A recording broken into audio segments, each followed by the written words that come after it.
Does that mean when you go home you and Charles won't celebrate? Well, perhaps a glass of sherry. I did ask Charles to come, but he said this was a mother-daughter dinner, and he would feel out of place. No comments, girls. Mom, when are you going to marry the guy? You've been together for 20 years. Nick and I know all about the birds and the bees, so stop blushing, Barbara teased. Yes, and it was Charles who told you two about the birds and the bees, Myra smiled. Charles Emery was Myra's companion/houseman.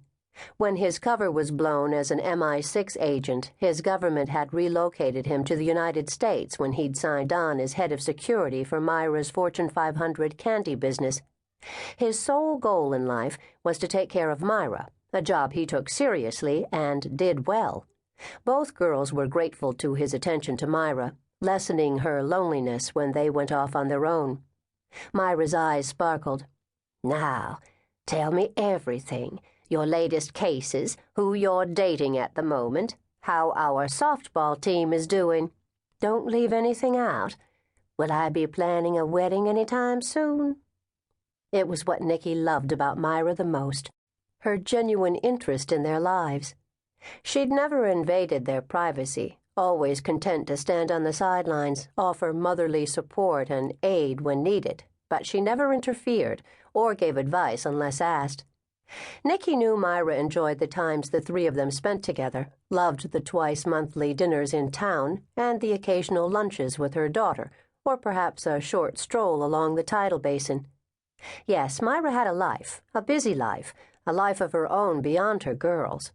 She sat on various charitable boards, worked tirelessly for both political parties, did numerous good deeds every day, was active in the Historical Society, and still managed to have time for Charles, Barbara, and herself. You staying in town tonight, Mom?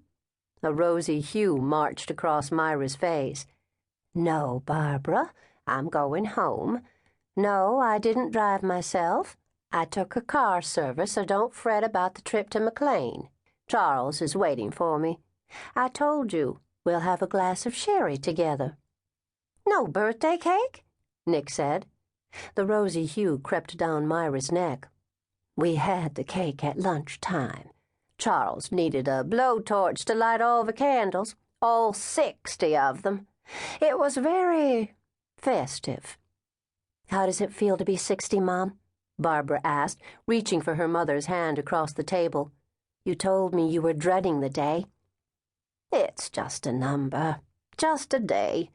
I don't feel any different than I did yesterday. People always talk about the moments in their lives, the special times they never forget. I guess this day is one of those moments. The day I married your father was a special moment. The day you were born was an extra special moment. The day Nicky came to us was another special moment. And then, of course, when the candy company went 500. Don't laugh at me now when I tell you the other special moment was when Charles said he would take care of me for the rest of my life. All wonderful moments. I hope I have years and years of special moments. If you would get married and give me a grandchild, I would run up the flag, Barbara. I don't want to be so old I'd daughter when you give birth. Nicky poked Barbara's arm, a huge smile on her face. Go on, tell her.